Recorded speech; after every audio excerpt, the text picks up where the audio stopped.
빌립이 입을 열어 이 글에서 시작하여 예수를 가르쳐 복음을 전하니 길 가다가 물 있는 곳에 이르러 그 내시가 말하되 보라 물이 있으니 내가 세례를 받음에 무슨 거리낌이 있느냐. 이에 명하여 수레를 멈추고 빌립과 내시가 둘 다 물에 내려가 빌립이 세례를 베풀고 둘이 물에서 올라올새 주의 영이 빌립을 이끌어 간지라. 내시는 기쁘게 길을 가므로 그를 다시 보지 못하니라. 빌립은 아소도에 나타나 여러 성을 지나 다니며 복음을 전하고 가이사랴에 이르니라. 아멘. 이 시간 우리 옆에 있는 분들과 인사하는 시간을 갖도록 하겠습니다. 사랑합니다.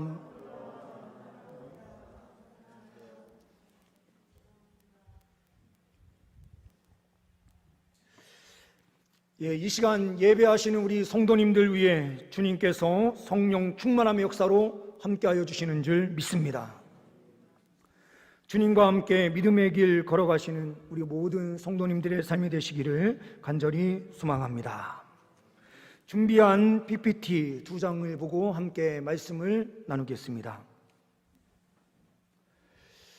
오늘 말씀이 등장하는 그 등장 배경이 되는 지리의 내용입니다.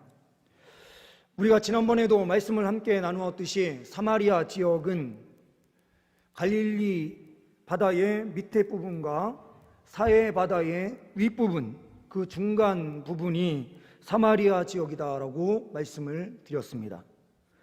오늘 빌립이 전도한 그 성은 명확하게 알 수는 없지만 사마리아 성이었을 것으로 보여집니다. 그러므로 사마리아 성에서 활동하고 있었던 빌립을 하나님께서 부르셔서 가사 지역으로 내려가게 하십니다. 이 가사 지역은 지금의 가자 지구에 속합니다. 이 가사에서 말씀을 전하고 세례를 베푼 후에 그는 아소라고 하는 지역, 이곳은 아스돗 지역이 됩니다. 아소 지역을 거쳐서 가이사랴로 올라가서 복음을 계속해서 전하는 것을 발견하게 됩니다.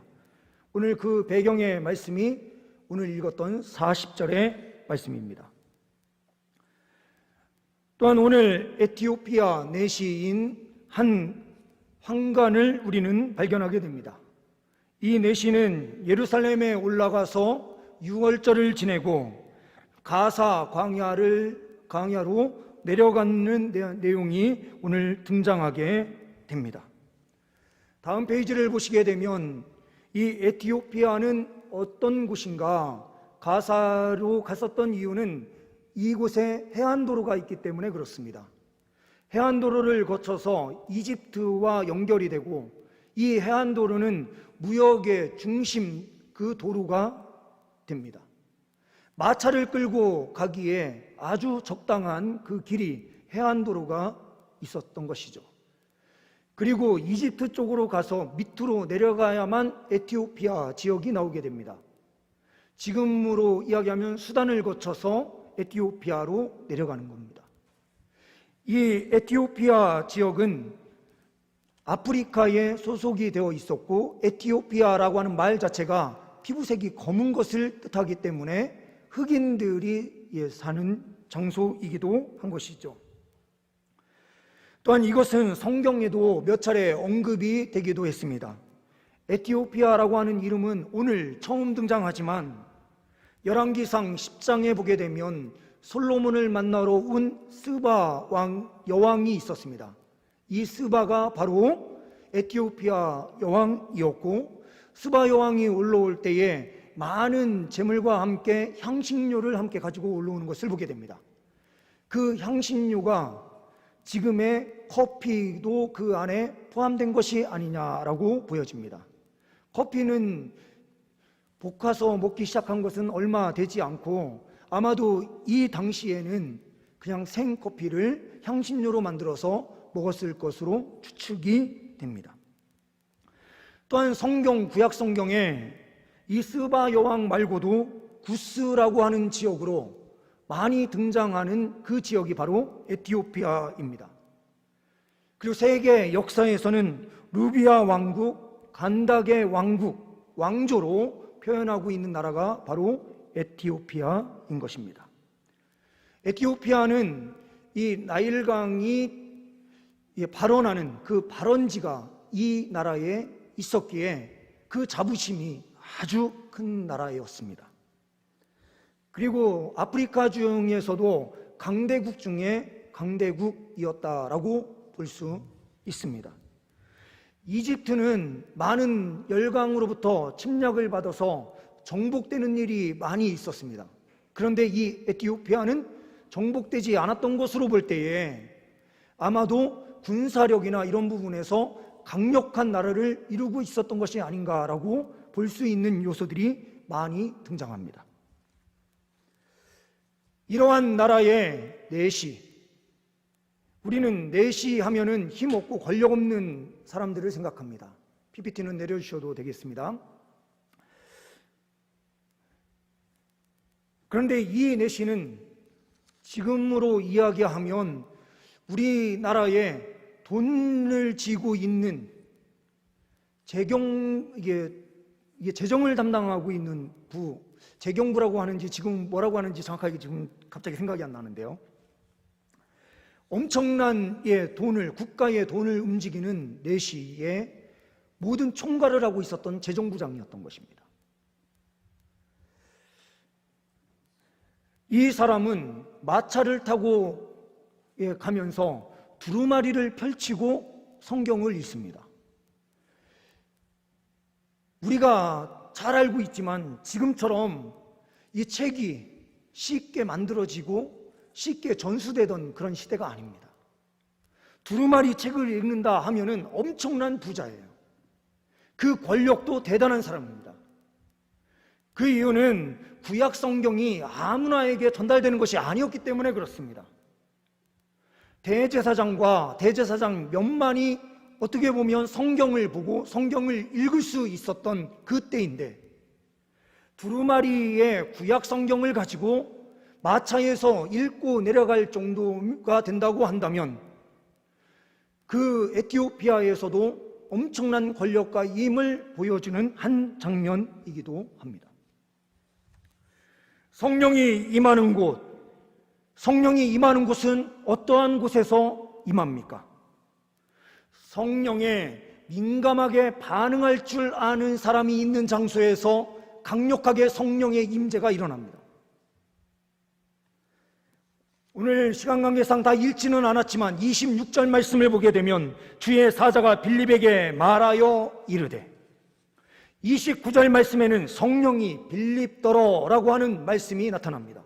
주의 사자와 성령이 같은 분이십니다. 성령이 말할 때에 빌립은 그 소리에 반응할 줄 알았던 사람입니다. 빌립은 정말로 대단한 사람입니다. 우리 대한예수교 장로회 합동 측에 소속되어 있는 우리는 성령님께서 말했다라고 하는 말을 사용하기가 참 어려운 우리 교단의 그 분위기거든요. 그래서 만약에 제가 성령님께서 나한테 이렇게 이야기하셨어 하면서 말을 시작하면 저 목사는 약간 이상한 목사, 누군가가 성령의 소리를 들었어 라고 말하는 순간 저 사람은 이단 아니야? 라고 하는 말을 쉽게 던질지 모르겠습니다. 근데 성령 하나님께서는 빌립에게 정확하게 그 소리로 말씀하셨습니다. 수레로 가까이 나아가라 라고 하는 말씀을 주셨습니다. 이것은 자기 스스로 자기의 마음에 이르는 성령의 말이 아니었습니다. 자기 스스로에게 자기의 마음에 던지는 말이 절대로 아니었다는 것입니다. 만약에 제가 마음속으로 무엇인가 느끼고 말한다라고 한다면 철저하게 자기 중심적으로 자기에게 좋은 말을 던지면서 성령님이 나한테 이렇게 이야기해서 말하면서 나의 좋은 그 점을 드러낼 것입니다. 그러나 빌립은 어떠합니까? 성령님께서 찾아오셔서 빌립에게 말씀하시는 그 말씀의 장면은 전혀 다릅니다. 빌립이 사마리아 지역에서 부흥의 역사를 일으키고 있었습니다. 그들은 핍박을 받아서 예루살렘을 떠나서 사마리아로 도망치듯 도망갔는데, 그곳에서 말씀을 전할 때 성령의 역사가 나타나면서 어떠한 일이 벌어집니까? 귀신은 떠나가기 시작했고 병자는 치료되고 회복되는 은혜의 역사가 펼쳐졌습니다. 그러면서 그 주변에 많은 부흥이 일어나기 시작하는 거예요. 그런데 성령님께서 그 빌립에게 찾아오셔서 말씀하시는 순간은 어떠한 겁니까? 그 사마리아 지역을 내버려 두고 너 이제 저 광야로 내려가라. 만약 제가 이 동산교회가 부흥되는 그 순간을 맞으면서 기쁨으로 사역하고 있었는데 하나님께서 혹시라도 너 충남 예산으로 가서 사역해봐라, 저한테 다시 제 고향으로 가라라고 말씀하신다고 한다면 저는 하나님, 저 안 갈 겁니다, 이렇게 직접적으로 대놓고 못하니까 이렇게 이야기할 거예요. 우리 성도님들에게 공동회를 열어서 한번 물어보겠습니다.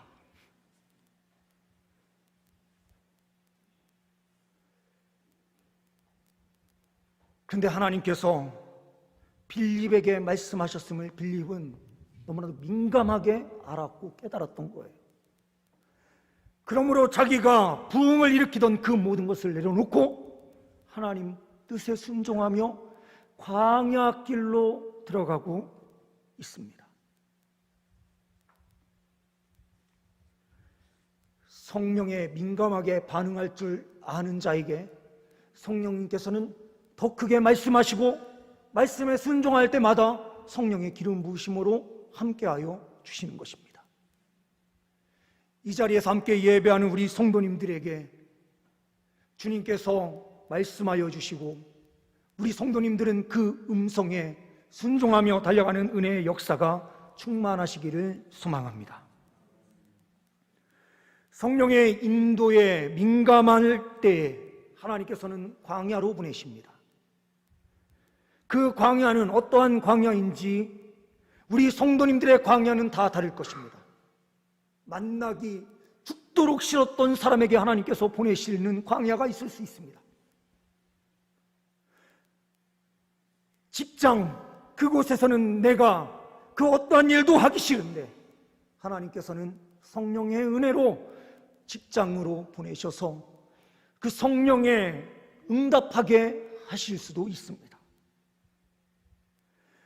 우리가 가기 싫은 그 장소, 그곳이 광야일 수 있는 것입니다.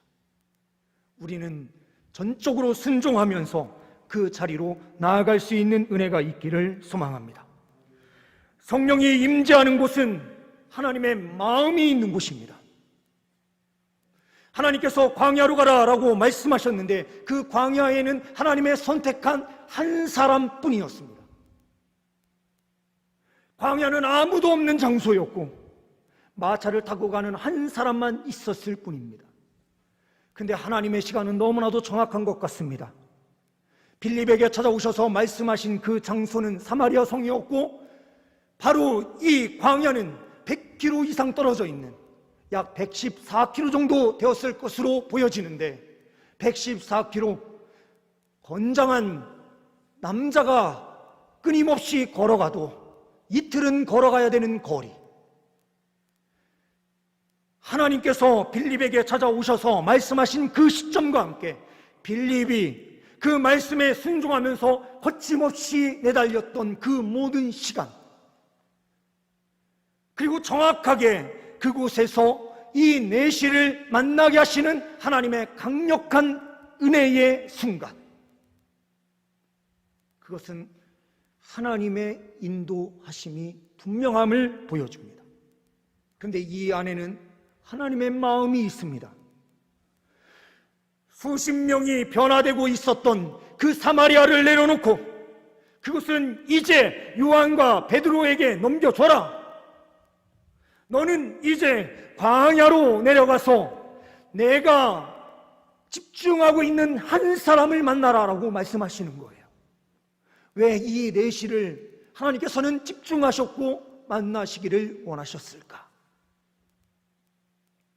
이 내시는 1500km나 되는 에티오피아 지역에서 예루살렘까지 올라가서 하나님 앞에 예배하고 돌아가는 길이었습니다. 6월절에 하나님을 만나고 돌아가는 길입니다. 그런데 우리가 잘 알고 있듯이 그는 환관, 그는 거세를 한 남성이었습니다. 신명기 23장 말씀을 보게 되면 이러한 자는 이스라엘 총회에, 거룩한 총회에 함께 할 수 없는 사람이었습니다. 그리고 이방인 가운데 이방인이었기에 그는 하나님 앞에 가까이 나아가서 예배할 수 없는, 이방인들만이 모여서 드릴 수 있는 이방뜰에서 모든 사람과 함께 그 천대를 받으며 하나님 앞에 예배를 진실되게 드리고 돌아가는 것입니다. 하나님 앞에 마음을 다하여 예배하고 진실되게 살아가는 하나님의 백성들은 하나님께서는 만나 주십니다. 이 한 사람을 변화시키시기 위하여 하나님께서는 100km나 떨어져 있었던 그 사람을 하나님께서는 움직이기 시작하셨고 그를 광야로 보내셨습니다. 광야에서 하나님께서는 그에게 지혜를 주십니다. 만약에 이 환관에게 다가가는 일이 쉬운 일이었다면 누구나가 했을 것이죠. 그런데 환관에게 다가가는 일은 결코 쉬운 일이 아닙니다. 이 사람은 재정을 맡고 있는 장관의 장관으로 모든 것을 다 쥐고 있었던 제2인자의 권력 가운데 있었던 사람입니다. 그러므로 그의 마차를 호위하는 군사들이 함께 하고 있었을 것이고 그를 보호하며 나아갈 것입니다. 그런데 이 내시의 특징은 하나님의 말씀을 그냥 본 것이 아니라 소리를 높여 읽은 거예요. 그러니 이 빌립이 그 소리를 정확하게 들었던 것입니다. 왜 하나님께서 빌립을 꼭 이곳으로 보내셨어야만 하는가? 예루살렘에도 많은 사도들이 있었고 변화된 하나님의 백성들이 있었는데 왜 하나님께서는 빌립을 감화시키셔서 빌립 네가 가야 된다라고 말씀하셨을까요? 아마도 이 내시가 읽고 있었던 본문인 이사야 53장의 말씀을 그 누구보다도 잘 해석할 수 있었던 사람이기 때문에 하나님께서 빌립을 보내셨을 것이다 라고 저는 확신합니다. 빌립은 이사야 53장 말씀에 관심을 가지고 있었습니다. 이사야 53장 그 말씀을 이 환관이 읽어내려가는 그 소리를 들을 때에 당신이 그 이야기, 그 말씀을 알고 있는 것이 맞습니까? 라는 질문을 던집니다. 이것이 바로 접촉점을 만드는 거예요. 한국 전도 폭발 협회라고 하는 전도 훈련을 시키는 전문 기관이 있습니다.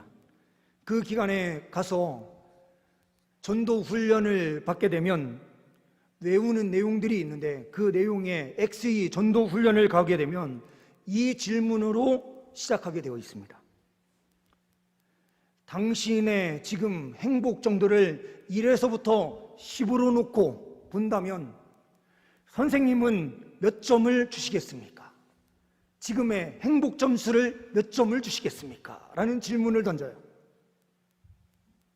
사람은 자기의 행복 정도를 점수로 대충 이야기하게 되는데 이것을 통해서 그 사람과 접촉을 시작하는 것입니다. 오늘 빌립은 성령의 은혜로 그곳에 왔지만 성령님께서 나에게 이렇게 말씀하셨어요 하면은 그 사람은 이해 못합니다. 구약 성경만을 알고 있었던 사람은 성령의 역사를 체험하지 못했기에 성령님께서 말씀하셨습니다 하면은 그는 이해하지 못하는 거예요.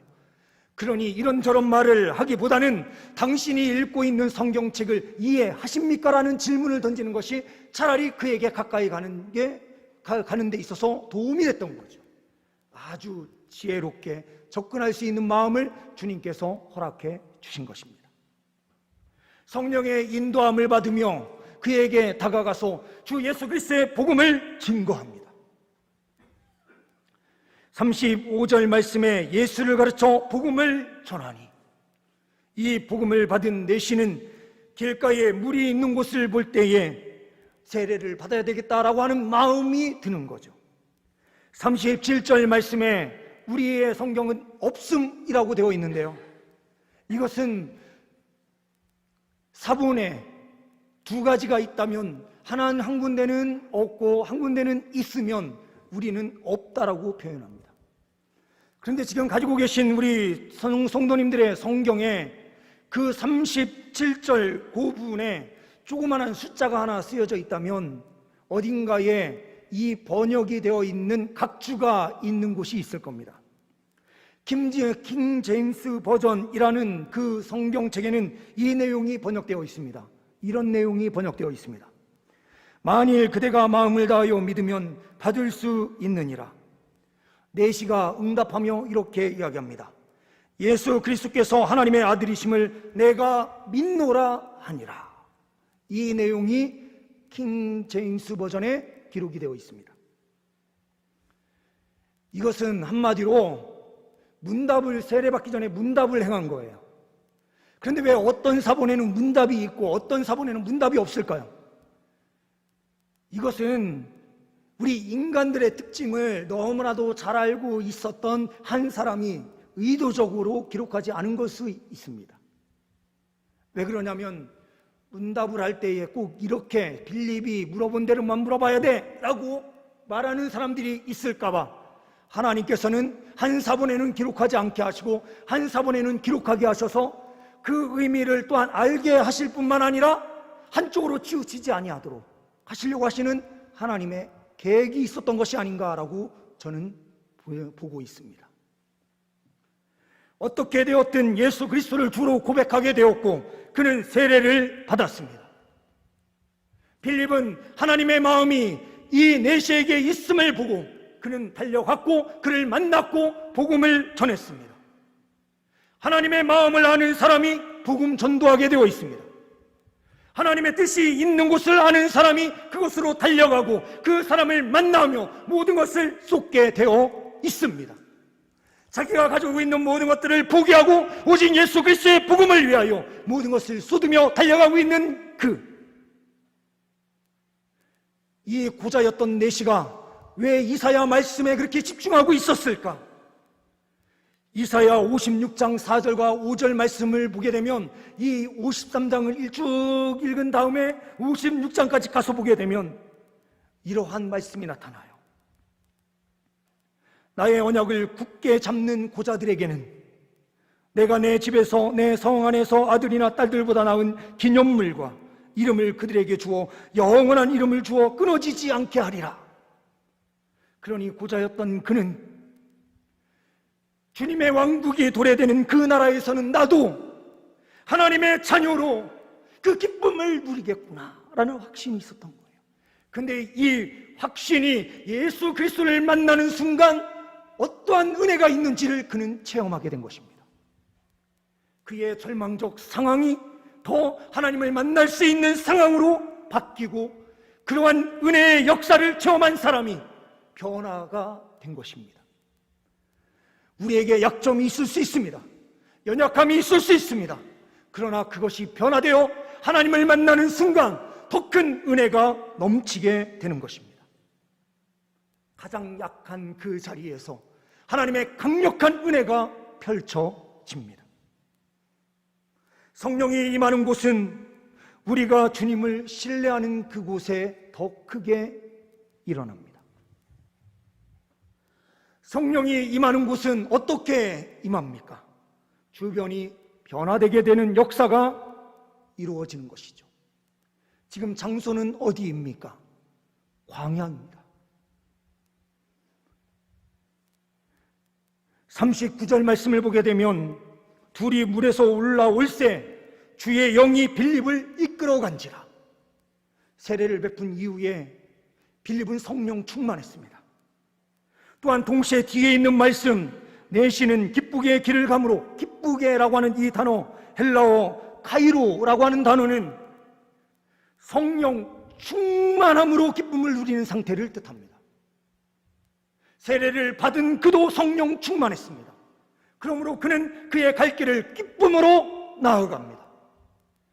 광야가 성령이 임하는 장소가 되었습니다. 아무것도 없는 장소가 성령으로 충만한 장소가 됩니다. 주 예수 그리스도를 고백하는 한 사람의 전도자와 그 말씀을 받아들이는 한 사람이 있는 그 장소에서 강력한 성령의 은혜가 임하게 됩니다. 그런데 하나님의 믿는 주의 백성들이 한자리에 모여서 예배하는 이 장소야말로 더 큰 성령의 은혜가 임하는 장소가 되지 않겠습니까? 믿는 사람들이 어느 곳에 가든 광야 같은 장소에 가 있어도 하나님을 믿는 신실한 백성이 있으면 그 가운데 광야가 성령이 임하는 장소로 변화되는 역사가 이루어지는 것입니다. 생케비츠라고 하는 한 사람이 쓴 단편 소설의 내용에 이러한 내용이 나옵니다. 하나님께서 남자를 만들고 또 아가씨를 만들었습니다. 아가씨에게 좋은 거처를 만들어 주기로 약속하고 동굴 하나를 만들어서 그곳에 살게 합니다. 그랬더니 이 아가씨는 어둡고 음침해서 저는 살 수 없습니다 라고 하면서 거절합니다. 그러면 내가 그늘 한번 지지 않는 저 광야에서 너를 살 수 있도록 해주마 라고 이야기를 하니 이 아가씨는 이렇게 답변합니다. 바람이 거세게 불면 모래가 산을 이룰 정도로 거칠어서 저는 살 수 없습니다. 하나님께서 이렇게 또한 말씀하십니다.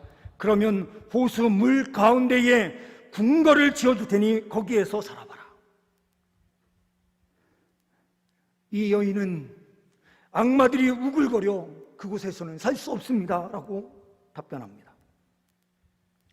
그런데 마침 그때에 가만히 보니 한 성스러운 시인 한 사람이 시를 부며 기타를 치며 그곳을 지나가고 있었습니다. 그래서 이 아가씨는 하나님께 이렇게 이야기합니다. 저 사람의 마음에 제가 살고 싶습니다. 그런데 그 안에 들어가 봤더니 그의 마음의 동굴에는 음침한 모습이 있었고 광야에 모래가 불어들고 있는 그 격정의 상태가 그대로 있었습니다. 호수 속에 우글거리는 악마의 모습이 모두 있었습니다. 이때에 하나님께서 그 아가씨에게 이렇게 말씀하는 내용이 나옵니다. 음침한 곳에 가서 네가 태양이 되고 광야에 가서 한 떨기 백합화가 되어 사막에 생기를 불어넣는 일을 네가 하면 안 되겠니? 악마들이 들끓는 곳에서 선한 천사로 살아가도록 네가 그렇게 살아서 그 주변을 변화시키면 어떻겠니? 하나님께서 이 시대에 우리에게 성령을 부어주시고 우리와 함께하여 주심으로 우리에게 말씀하시는 그 말씀은 무엇입니까? 환경을 탓하지 말고 광야라고 그것을 탓하지 말고 광야에 가서 주 성령의 충만함으로 하나님의 영광을 나타내라. 그러면 주변이 성령의 은혜로 변화될 것이다. 빌립은 초대교회 성도들이 받았던 그 고난 속에서도 포기하지 않는 믿음으로 전진했습니다. 고난을 받아도 그 고난을 이겨내며 믿음으로 전진했습니다. 고난 속에서도 하나님께서 주시는 일이 무엇인지 붙잡고 전적으로 순종하며 달려갑니다. 이 사람이 바로 빌립이었습니다. 힘들고 어려운 상황 가운데서도 하나님께서 광야로 가라 하시면 가고 하나님께서 가라 하는 그곳에 성령에 이끌려 아소도를 지나서 가이사랴까지 올라가는 전도 여행이 그 안에 펼쳐지고 있었던 것입니다. 성령이 임하는 장소는 따로 있는 것이 아닙니다. 하나님의 사람이 있는 그 장소에 성령 하나님께서는 강력하게 임하여 주십니다. 우리 성도님들이 하나님을 신뢰하고 의지하며 엎드리는 그 장소에 하나님께서는 성령의 은혜로 함께하여 주시는 줄 믿습니다. 우리는 하나님의 마음을 품고 예수 그리스도를 떠나 있는 수많은 사람들에게 끊임없이 복음 전도하기 위하여 헌신하며 달려갈 수 있는 빌립과 같은 신실한 그리스도인들의 삶이 될 수 있기를 간절히 소망합니다. 기도하십니다. 주 하나님 아버지, 우리 가운데 임재하여 주옵소서. 환경을 탓하지 않게 하시고 하나님 앞에 신실하게 엎드리는 종이 나 자신이 되게 하옵소서. 우리 주 예수 그리스도의 이름으로 기도하옵나이다. 아멘.